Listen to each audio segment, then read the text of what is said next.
Good morning, my future consultants. Today we will continue our chapter neuro-ophthalmology. Last time we ended the last session with the optic atrophy, what the causes, what the most common signs, and the treatment. Today we are discussing a very important topic. It is the disorders of the chiasma, and it's not about the optic chiasma.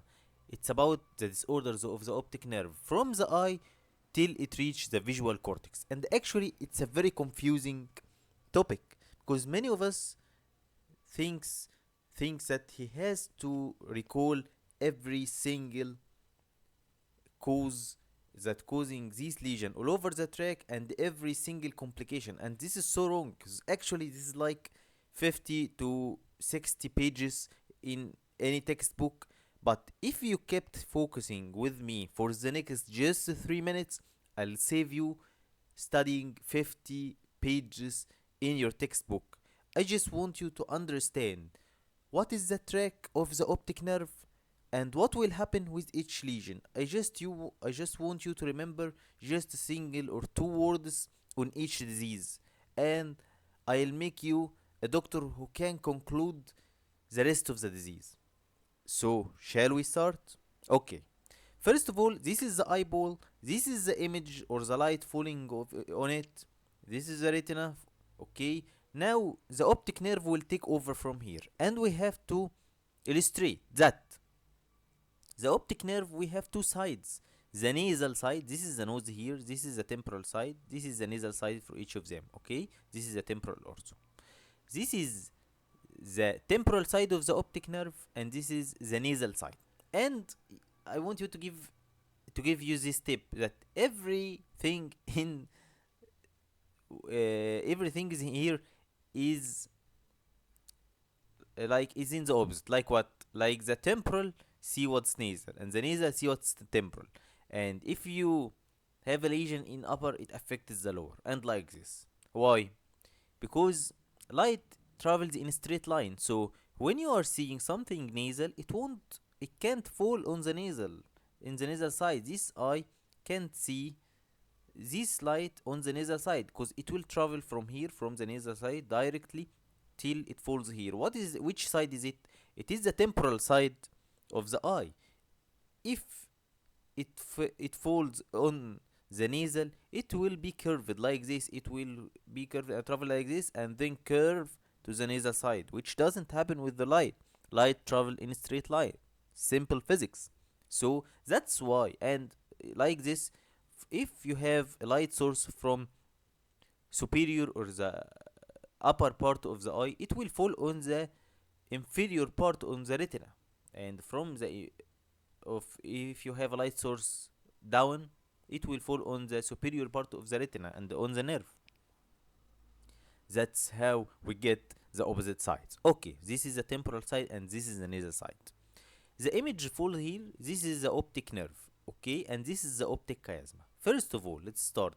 The optic nerve consists of the nasal and the temporal side. If we have a lesion here, are we affecting both eyes or a single eye? Actually, a single eye. The whole image of the single eye, the whole visual field, because I obstructed all the pathway, not just a part of it. So, the lesion part 1, cutting all the nerve here, we will imagine that we have a knife and we will cut like these red lines or these red rectangles, okay? So, if my knife was put here and cut the optic nerve, actually it will obscure and it will prevent the vision from all over the eye.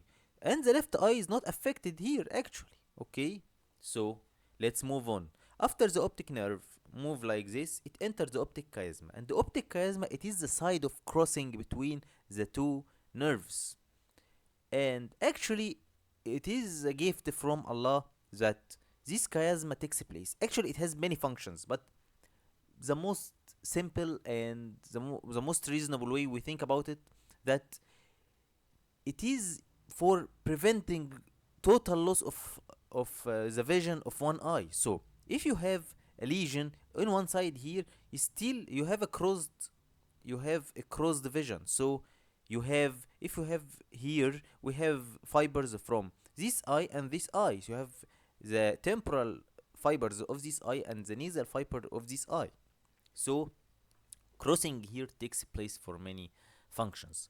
And which fiber takes the place of crossing? As it is drawn, it is the nasal fibers, okay, while the temporal fiber continue in its track without crossing.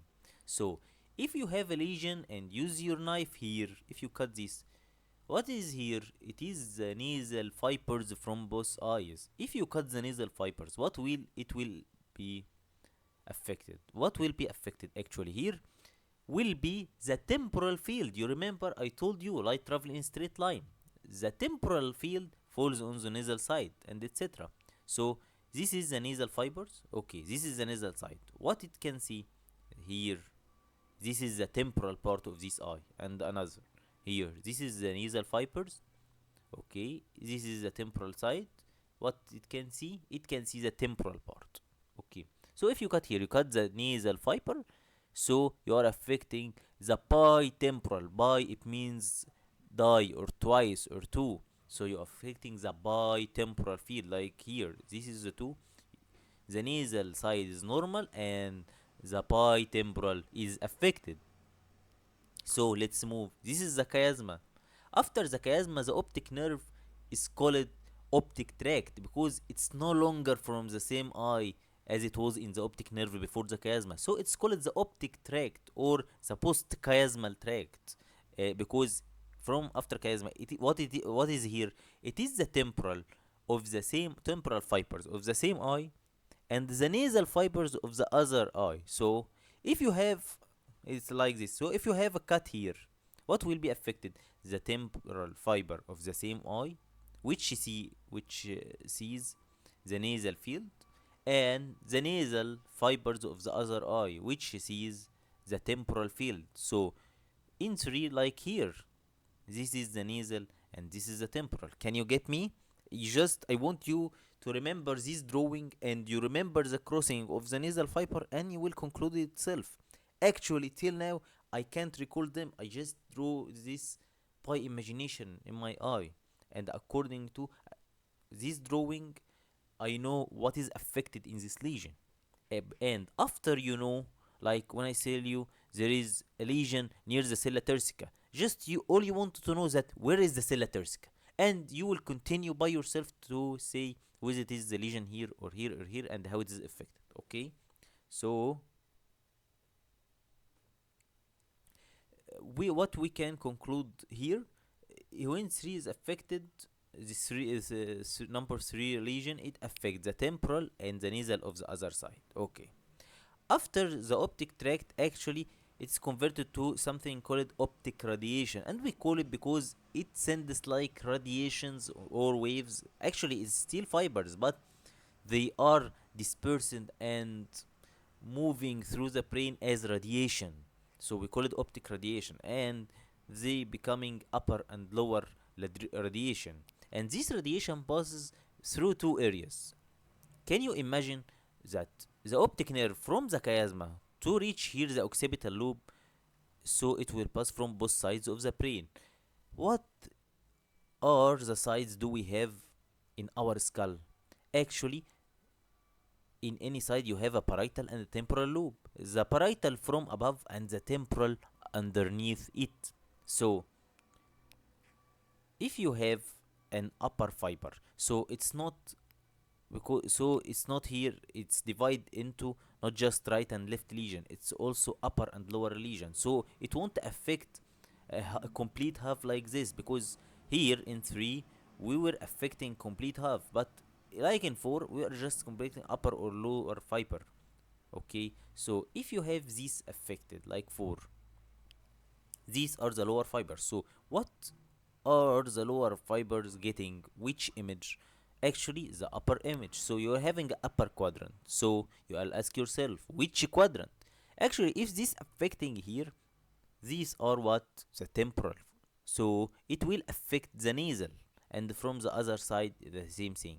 Okay, so in 5 and 6 actually they are the radiation at the occipital lobe, and I want you to recognize a very small tip. it is like this. You know, can you? This is a complete half. This is a complete quadrant. This is not a complete quadrant. You know, can you tell me? I think we have studied it undergraduate. What is it? This is a macular sparing. So, if the lesion was in the occipital part with the upper half affection, it will affect the lower visual field, lower quadrant. But with this center that was spared, this is called a macular sparing. And actually, macula will be affected only in a very special situations that I'll illustrate it to you. So, you got it? I want you to remember this drawing. I want you to take screenshot for this drawing and to put it in front of your desk. If you put it in just 3 days, you will remember every single lesion. And so the next session or two session, I'll just tell you where this lesion happened. I'll tell you types of lesion and I'll tell you where this lesion is. And you by yourself will know everything. You don't have to remember, or you don't even have to study. So I think it will be after it was a very tough chapter that we always postpone studying. It will be the chapter that we don't have to study it anymore. Okay, let's start. So, Dr. Sharif, you have been talking about the cellators, the optic chiasma, and its important and the crossing of the optic nerve. Where this crossing takes place? Where is the chiasma? Actually, it is about the sella turcica, and not all of them. 80% of this normal just above the sella turcica. So that any tumor or any hemorrhage here will affect the chiasma, and the most important structure here is the pituitary gland, and the pituitary gland has many abnormalities like tumors, like hemorrhage. So any tumor or lesion in this area will affect the central chiasma. But in 20% we have a different way. Maybe it is prefixed. It means that it is anterior to the sella turcica. So which will be above the sella turcica if it is anteriorly dislocated, like pushed anteriorly. Actually, the structure coming out from the chiasm will be above the sella turcica, right? This is reasonable. So what is going up from the chiasm? Okay, I want you to think. So the pituitary tumor involve the optic tract first. If it is post fixed chiasm, like it is located more posteriorly over the dorsum silica, the pituitary tumor affects what is entering the chiasma, which is the optic nerve. Okay, because we have optic nerve entering the chiasm, get optic tract. Okay, and this is the sella turcica. So what are the causes affecting these? Most commonly, tumors of the pituitary gland, like pituitary adenoma, pituitary meningioma, craniopharyngioma. Okay, non-neoplastic masses like internal carotid artery aneurysm and Raskis pouch, because we have in this area the carotid artery passing. So if there is aneurysm or increase in size, it will compress the chiasm. Okay, and Raskis pouch cyst. There are miscellaneous order like miscellaneous frontal trauma with chiasmal contusion. Other causes that produce third vertical dilatation, and it will compress the chiasm in its way. Okay, let's start each cause of them. But you have to know that tumor is the most common cause, and I'll tell you that there is an emergency and life-saving situation here. I want you to remember because I told you once. It is hemorrhage that takes a place here. It's more commonly in females. I won't answer it. I want you to search for it and you tell me in our Facebook group. Okay. Pituitary adenoma. Pituitary adenoma is the most common type of intracranial tumor. So that's why I tell you this is the most common type that affect this area, pituitary tumors. So, as we illustrated, this pituitary tumor is in the sella turcica, which is just under the chiasma. So, if there is a tumor, it will grow where? Sure, upward, because the sella turcica is surrounding it from downward and to the side. So, it will grow upward. Still, it touch what? It touches the chiasm. So, will all the chiasma be affected or just from below the inferior part of the chiasma? Right. So, what is in the chiasma that's affected inferiorly? They are the bilateral nasal fiber. nasal fiber from both eyes. So the nasal fibers carry what? The temporal field. So are all the temporal field affect? No, we are just compressing from downward. So if you are affected from the downward of the nasal fiber, let's convert it to the opposite. Downward affects the upper field, the nasal fiber affects the temporal field. So you will have a quadrant. A supratemporal field is initially affected. Okay, I think this is so reasonable as we illustrated. You don't have to remember it. Okay, and I'll give you a very small tip, so if you know it you will act like an expert in your clinic. What is it? That actually visual field also affects the central vision. Dr. Sharif, you told us it's just the nasal fibers, and we are compressing from downward only. Why the central vision is affected? It doesn't works with what you say, because actually the here in the we are compressing the nasal fiber, and the nasal fibers carry with it a very important fiber called the papillomacular bundle. The papillomacular bundle, they are bundles of fibers that is between the macula and the papillae, the disc, which carries the central vision. So we are not here just pressing the nasal fibers, we are also pressing the papillomacular bundle. So you have also a central vision. Okay, visual field, a bitemporal visual field, but which part? To be more specific, the supratemporal part. And here you have signs of tumors, headache, increased intracranial tension, like this. Visual field, we have, I would to highlight it, both the supratemporal field are affected and also the central field. Okay, actually there is pressure on the macular fiber. Actually this is not a macular fiber, this is, I want you to write papillomacular bundle, because macular fiber is a very broad, and it's not all of them are compressed, just the papillomacular, so this affect the central vision. Okay, and I tell you, this absence of visual field doesn't mean that you don't have a pituitary tumor in your patient, because it needs time to be affecting. Okay, and also maybe confined to the pituitary fossa, so it couldn't reach the chiasm. Okay, sure, there are also deterioration of all the function of the optic nerve, but I wanted you to know which part is affected according to our illustration that we used to do. We need to understand anything first before just recalling things. Okay, and there is just a very important tip in the color vision. What is it?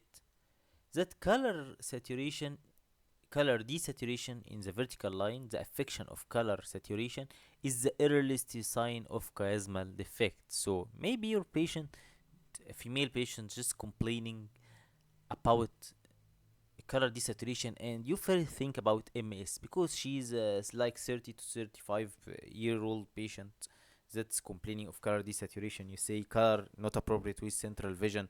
I am brilliant, I could detect the MS without investigation or even complete history. And this is wrong, because if your patient is pregnant, which means that pregnancy lead to slight pituitary gland enlargement, temporary, but it may be not slightly. In some cases, compressing the optic chiasm causes this color desaturation. So it may be an optic pituitary enlargement or pituitary tumor. So you have to investigate it and don't rush to the MS. Okay, there is an optic atrophy. Can you guess which type? I think this is a type of primary optic atrophy, because this pituitary adenoma won't increase the intracranial tension that lead to papilledema, because papilledema threshold actually is not a very low threshold. Any space occupying lesions that end up with papilledema, no, it end up with a tough risk factor enough to cause this ischemia and swelling to the nerve. So the optic atrophy with more damage, the optic show typically atrophy, often in the temporal portion of the disc. Okay, corresponding to the papillomacular bundle. You remember that we were compressing in the nasal fiber, so it resulting in band atrophy, which is like botai shaped. Botai, as botai is a pipion that we wear in classic suits. This is a botai shaped, and we have a botai shape like this, like an a horizontal 8. It's same like this, the bow tie shape. So there will be, because the temporal will be affected and nasal is also affected, and the middle fiber is not affected as much as them. Investigations, they are most investigations we will meet in the next session, or in this session will be neuroimage. So you have MRI on CT plus something specific. What is specific here? You have enlargement of a gland. So we have to go out its hormone. If it's different than its normal range, then there is abnormal activity in it. So what are the treatment? It may be say surgery for the gland, sphenoidal, or by radiotherapy and bromocriptine. And actually, bromocriptine, it is an prolactin. So we are giving it to prolactin secreting tumor, because you remember there is enlargement in the age of pregnancy, the era of pregnancy, and milk giving and lactation. So if we give antiprolactin, it will shrink the secreting tumor. This was a perfect example and illustration, and I meant to choose the most common to illustrate on it, because I want you to understood how this happen, how we diagnose these neuro-ophthalmic disorder. I want you to just remember one picture in your brain and keep it, and you just don't need to recall anything. You are just drawing it in your mind. You can answer any question or solve or diagnose any patient's neuro-ophthalmic problem just by drawing this picture in your head, and just remembering my words. Just remember where the lesion is, and you will detect the whole disease. Thank you so much. This is an example, and we will continue the next every lesion, where it is and how it affect the optic nerve and its tract, and how it affect the visual field and visual acuity. Thank you so much.